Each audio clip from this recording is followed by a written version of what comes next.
ऐसा क्या किया जाए कि बच्चे सुबह उठ के अपने इंटरेस्ट से स्कूल के लिए तैयार हों? ऐसा क्या किया जाए कि बच्चों को हर काम के लिए स्टेप बाय स्टेप बोलना ना पड़े और बच्चे खुद से कर लें? और ऐसे बहुत सारे ऐसे सवाल हैं जो पेरेंटिंग से जुड़े हुए हैं। हेलो माय करची से कलम तक फैमिली, मैं हूँ रचना। कैसे हैं आप लोग? I hope and I wish कि आप सब बहुत अच्छे होंगे। फिलहाल कल रात थी गुरु पूर्णिमा और कर्टन को हटा करके मैं और रचित सोए और इतनी अच्छी चंद्रमा की रोशनी आ रही थी जो बहुत ही अच्छा फीलिंग था और बहुत ही पॉजिटिविटी वाली फीलिंग थी। और सुबह सुबह रचित को उठाना, तो उठाने में सबसे इम्पॉर्टेंट ये होता है कि मैक्सिमम लोग क्या करते हैं, सुबह इतना वर्क प्रेशर होता है कि एक आवाज़ दो आवाज़ लगाने के बाद लाउड हो जाते हैं। तो इससे क्या होता है कि बच्चों का मन जो है ना ऑटोमेटिक छोटा हो जाता है। तो कोशिश ये करनी चाहिए हमें कि सुबह सुबह बच्चों को बहुत प्यार से उठाना चाहिए, पेशेंस के साथ। रचित सुबह उठते ही सबसे पहले ब्रश करने के बाद अपनी आँखों को 10-10 बार पानी से धुलता है। इससे क्या होता है, आई क्लीनिंग हो जाती है, क्योंकि बच्चे जो है वो डस्ट में खेलते हैं और दोनों टाइम आई को क्लीनिंग करने के लिए आँखों को धुलना बहुत ज़रूरी होता है। और इसके बाद एक कली लहसुन, नमक और गर्म पानी का गार्गल बिल्कुल कंपलसरी है, क्योंकि हम बच्चों का माहौल नहीं चेंज कर सकते, बच्चों को बांध के नहीं रख सकते। बच्चों को इस तरह से स्ट्रॉन्ग बनाना होता है कि वो कहीं भी जाएँ, फाइट करने के लिए तैयार रहे उनका शरीर। और गार्गल करने के बाद आधा चम्मच च्यवनप्राश और साथ ही साथ हड्डियों को मजबूत करने के लिए कम से कम 4 बादाम और अखरोट ज़रूर देना चाहिए।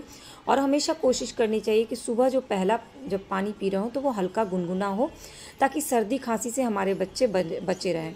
मैं ये बेसिक चीज़ें फॉलो करती हूँ और मुझे लगता है कि सबको ये बेसिक चीज़ फॉलो करनी चाहिए ताकि बच्चे जो हैं वो हेल्दी रहें। इसके बाद रचित जो है 108 बार ओम नमः शिवाय का मंत्र जाप करता है। नॉर्मली वह सुबह नहा के जाता है, पर अभी मौसम यहाँ पे फ्लक्चुएटिंग है, इसलिए मैं उसको नहीं नहलाने दे रही हूँ। क्योंकि क्या होता है कि एग्ज़ाम टाइम में थोड़ा सा ये डर होता है। हम बचपन से ही सुनते आए हैं कि जो दूल्हा दुल्हन और जिनका एग्ज़ाम, उन लोग को बहुत संभल के रहना चाहिए, क्योंकि एग्ज़ाम की डेट पोस्टपोन नहीं हो सकती। इसलिए पेरेंट्स को बहुत बचाना पड़ता है एग्ज़ाम टाइम में। मेरे ख्याल से आप भी ये प्रिकॉशन ज़रूर लेते होंगे। नाश्ते में आज बनाया टिंडोरी या कुंदरू की सादी बिल्कुल भुजिया और पराठा, और साथ में रचित को नाश्ता देना होता है, ये तो टिफ़िन में लेकर के गया, साथ में जो नाश्ता देना होता है वो भी अलग से बनाया। फिर इसके बाद रचित फ्रेश होकर के करता है योगा। योगा में सिर्फ 2 योगा, लोम विलोम और एक और योगा है ब्रीदिंग का। ये भी बहुत ज़रूरी होता है। वैसे तो योगा और भी चीज़ें बहुत ज़रूरी थी, पर सुबह इतना टाइम नहीं होता कि हम ढेर सारी चीज़ें बच्चों से करा पाएँ। अब आप सोच रहे होंगे कि इन सब चीज़ों के लिए मैं फोर्सफुली रचित को कंटिन्यूस बोलती रहती हूँ। बिल्कुल भी ऐसा नहीं होता है। एक क्या होता है कि जब आप सुबह की शुरुआत बहुत ही पॉजिटिव और प्यार से बच्चों को उठाते हुए करते हैं ना, तो ऑटोमेटिक बच्चे वो सारी चीज़ें खुद ब खुद करने लगते हैं। तो रचित फिर उसके बाद नाश्ता करता है। आज उसने खाया चीनी का पराठा और साथ में सत्तू पिया। और आज मखाना एक्चुअली डेली बेसिस पे देती हूँ। आज मैंने उसको लंच बॉक्स में पराठे सब्जी के साथ मखाना दे दिया था फॉर अ चेंज, क्योंकि एक ही चीज़ सुबह सुबह रोज़ दो ना तो खुद का भी मन भर जाता है कि लगता है कुछ लाइफ में नया नहीं कर रहे हैं। उसके बाद रचित खुद से रेडी होता है, तब तक मैं बाकी अपना काम कर लेती हूँ, क्योंकि मुझे स्कूल जाने के बाद से और भी कई काम होते हैं। तो वो खुद से अपना रेडी हो जाता है। मेरा काम बस होता है कि उसको स्कूल ड्रेस प्रेस करके देना, क्योंकि वो बोलता है कि मैं प्रेस कर दूँगा, पर अभी मैं उसको प्रेस नहीं देती हूँ।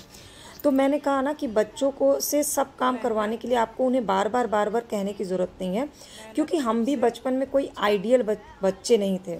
हम भूल जाते हैं कि हम भी बचपन में ऐसे ही थे। हमारे भी मम्मी पापा पीछे पीछे लगे रहते थे, पढ़ लो, तैयार हो जाओ, बैग जगह पे रखो, वाटर बॉटल जगह पे रखो, टिफ़िन बैग से निकाल दो, टिफ़िन फिनिश किया कि नहीं।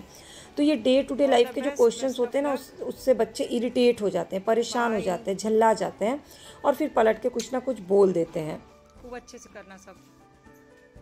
पहले लंबे क्वेश्चन, हाँ ले आना इधर ही। तो जब आप पेशेंस के साथ उन्हें हैंडल करते हैं तो वो भी उस पेशेंस के साथ ही बहुत प्यार से आपकी बातों को सुनते हैं। फिलहाल रचित के जाने के बाद घर के सारे काम की, और सावन का सोमवार शुरू हो गया है।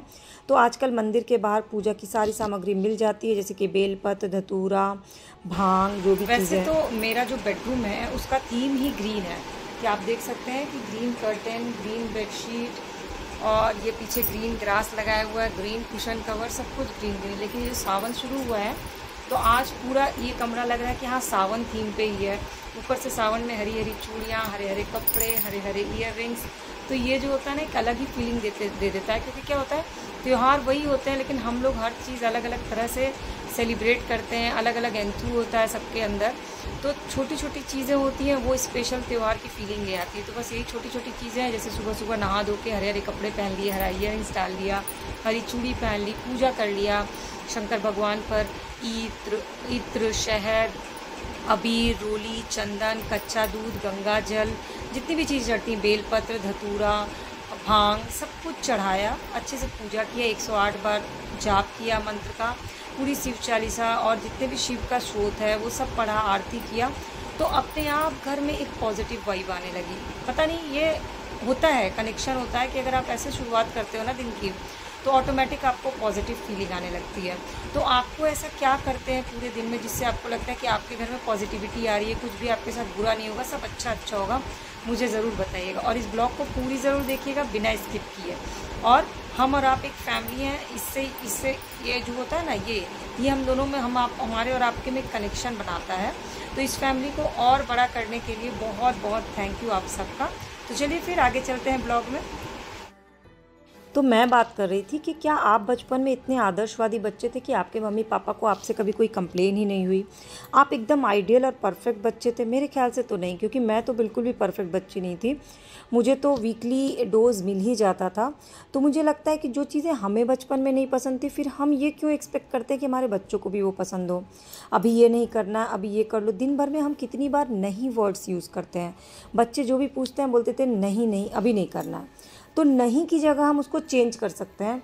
ठीक है, कर लेना थोड़ी देर बाद। जैसे कि रचित की कई बार डिमांड होती है स्कूल से आते ही कि पहले मैं फुटबॉल घर में थोड़ा सा खेलूँगा या कुछ कंप्यूटर पे एक ड्राइंग बना लूँ, उसके बाद मैं कपड़े चेंज करूँगा। तो मैं उसको ये बोलती हूँ कि ठीक है, कर लेना कपड़े चेंज करने का। तो वो जो नहीं वर्ड होता है ना, वो नहीं सुनता है। नो वर्ड जो होता है ना, वो बहुत नेगेटिव वर्ड होता है, और ये सिर्फ आपको ही नहीं, बच्चों को भी नेगेटिव की तरफ ले जाता है। इसलिए क्या कोशिश करनी चाहिए कि उनकी हर बात को ध्यान से सुनिए, अपने बचपन को याद करके करिए कि आप उनकी जगह होते तो क्या एक्सपेक्ट करते, और उसी अकॉर्डिंग उनको जवाब दीजिए। तो देखिए आपके बच्चे खुद ही आपकी बात धीरे धीरे सुनेंगे। ऐसा नहीं कि मेरे और रचित में झड़प नहीं होती, मेरे और रचित में 24 घंटे में 1-2 बार तू मैं हो ही जाती है। और क्योंकि मेरा भी पेशेंस लेवल एक लिमिट के बाद आउट हो जाता है, और कई बार उसका भी हो जाता है। लेकिन फिर बाद में मैं उस पूरे दिन को रात में सोचती हूँ, रियलाइज़ करती हूँ कि आज क्या कमी रह गई। जैसे कल मेरी और रचित की एक झड़प हुई, उसके बाद मैंने रियलाइज़ किया और उसी अकॉर्डिंग मैंने आज दिन की शुरुआत की। एंड टचवुड आज का दिन मेरा बहुत अच्छा रहा। आज रचित हर मामले में, कहते हैं ना, वो आइडियल बच्चा नहीं है, लेकिन आज वो आइडियल बच्चों की तरह उसने बिहेव किया, क्योंकि मैंने भी अपने पेशेंस लेवल को वो किया और कंट्रोल करके मैंने सारी चीज़ें बिल्कुल प्यार से वो की। तो वो सारी चीज़ें करता चला गया। जब मैं लगातार बोलती रहती हूँ गार्गल करके निकलो, जल्दी निकलो, तो शायद उसको इस चीज़ से इरिटेशन होती है। ये मैंने रियलाइज़ किया और मैंने अपनी कमी दूर करने की कोशिश की, और इसका मुझे रिज़ल्ट भी पॉजिटिव मिला। तो कल से मैं फिर यही चीज़ फॉलो करूँगी। मैंने किचन की क्लीनिंग की, मैंने बताया था ना कि सावन शुरू हो रहा है, तो किचन की क्लीनिंग, घर की क्लीनिंग थोड़ा थोड़ा करके करते रहते हैं। तो डब्बे क्लीन किए, तो वही सब जगह पे लगाया, और फिर क्लास की तैयारी करने लगी। क्लास में क्या होता है कि मुझे कंटेंट पढ़ना पड़ता है, प्रिंट आउट निकालना पड़ता है, और आप लोगों को अपडेट भी देना होता है। तो फ़िलहाल मेरा कंप्यूटर जो है वो टच स्क्रीन है, तो मेरे लिए थोड़ा काम आसान हो जाता है, और प्रिंटर का काम तो मुझे रोज़ ही होता है। फ़िलहाल आप लोगों के लिए एक और अच्छी सी न्यूज़ है। मेरे लॉ के 2nd सेमेस्टर के रिज़ल्ट आ गए, और मेहनत और भगवान और बड़ों के आशीर्वाद से मैं 75% नंबर से पास हो गई। सारे पेपर्स में बड़े बहुत अच्छे नंबर आए। इसका भी क्रेडिट मैं यूट्यूब को देना चाहती हूँ, क्योंकि क्या होता है कि यूट्यूब पे मैंने सारी जो भी मैं पढ़ रही थी उसकी वीडियोस बना रही थी, और उन्हीं वीडियोस को मैं अपनी वीडियोस को सुनती रहती थी। तो मुझे चीज़ें ईजिली लर्न हो गई। क्योंकि अब क्या होता है ना, एक टाइम के बाद, एक एज के बाद वो वाला कंसंट्रेशन लेवल नहीं होता। पढ़ते समय रचित के बारे में सोचना, रचित का टिफ़िन तैयार करना, रचित का स्कूल ड्रेस प्रेस करना है, रचित को स्कूल से लाना है, ये करना है, वो करना है, घर गृहस्थी, तो पढ़ाई का वो वाला कंसंट्रेशन नहीं होता है। शादी और बच्चे के बाद जॉब करना तो भी आसान है, पढ़ाई करने के लिए फुल कंसंट्रेशन चाहिए होता है। ये तो उसी दिन में, ओ भाई साहब, ये खाली बैठ के तुमने आज बड़ा वाला स्केच कलर ले गए थे क्या? हाँ, एक स्किन कलर बस बड़ा वाला। मोटा वाला स्केच कलर? ये आकाशी। क्या इसकी एक आँख नहीं है? ये है नहीं, बस से कवर है। मास्क लगाया है, इससे कवर है। तुम सिर्फ एनिमे कैरेक्टर बना रहे हो आजकल रचित। थोड़ा सा अपना टॉपिक चेंज करो। और है, बहुत सुंदर बना है। डेट डाल दिया करो ताकि पता चले ना किस दिन बनाया तुमने। दिखाओ दिखाओ दिखाओ। नरूरो। क्या नाम रखा है इसका? ये मिक्स है। और अरे वाह, ये तुमने अपने मन से किया है इसमें? हाँ ये तुम्हारा दिमाग है? हाँ। अच्छा क्या? Oh my God. And type of extra आँख ये बहुत पेंसिल आँख बहुत शानदार बनी है। सब बच्चे तो देखते रह गए होंगे एकदम।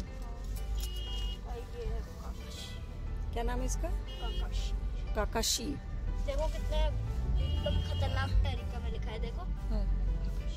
हाँ मैं पता है अलग अलग टाइप के फॉन्ट स्टाइल आते हैं। आज का इतना ही तो ज़्यादा नहीं करना था। तब भी एग्जाम ठीक हुआ ना? एग्जाम तो सही है। कोई वर्कशीट मिली है? वर्कशीट तो स्कूल से लौटते समय रचित की पूरी बातें मैंने डिटेल में सुनी और फिर मैंने उसको एक छोटा सा सरप्राइज दिया।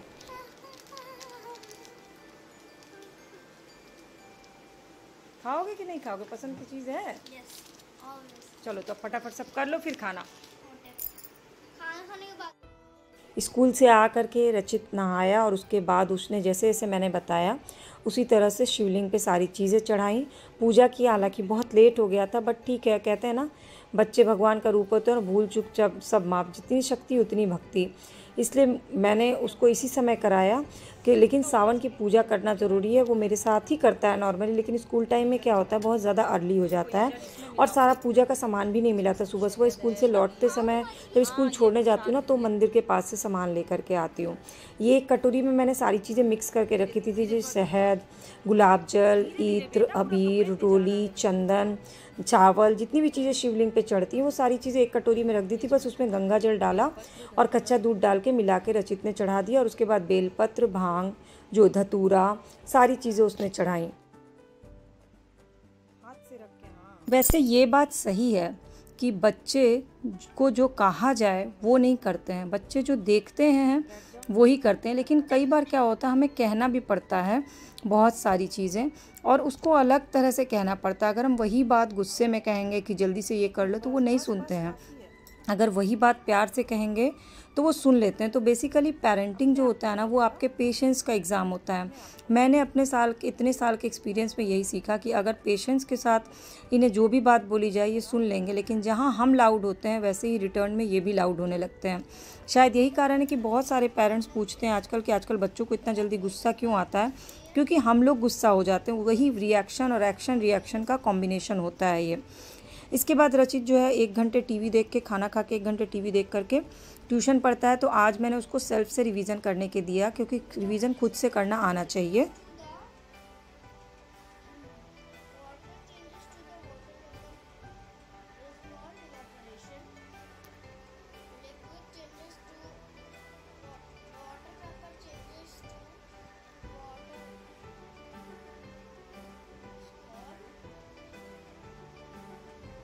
और जब इन्हें अपना टीचर खुद बनाओ ना तो इनका कॉन्फिडेंस भी बढ़ता है और पढ़ने का तरीका भी पता चलता है, ताकि ये हम लोग के ऊपर या ट्यूशन टीचर के ऊपर फुल्ली डिपेंडेंट ना हो।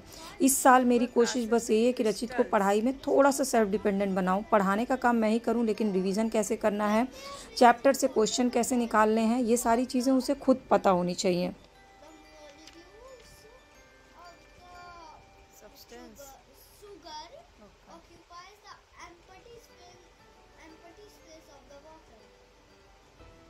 मैच करो, सही है।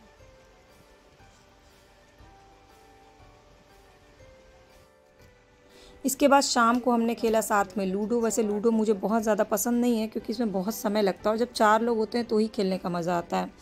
तो फिर मैंने अपनी चॉइस से चूज़ किया सांप सीढ़ी। और सांप सीढ़ी खेलना एक्चुअली हमारी लाइफ से जुड़ा हुआ है। जैसे लाइफ स्मूथली चलती रहती है और अचानक से कोई प्रॉब्लम आता है और हम बैक गियर में चले जाते हैं, सांप सीढ़ी भी वैसा ही गेम है। आपको लाइफ के लेसन सिखाता है सांप सीढ़ी कि अगर सांप काट भी ले, आप नीचे आ भी जाएं तो पेशेंस के साथ आगे बढ़ते रहें।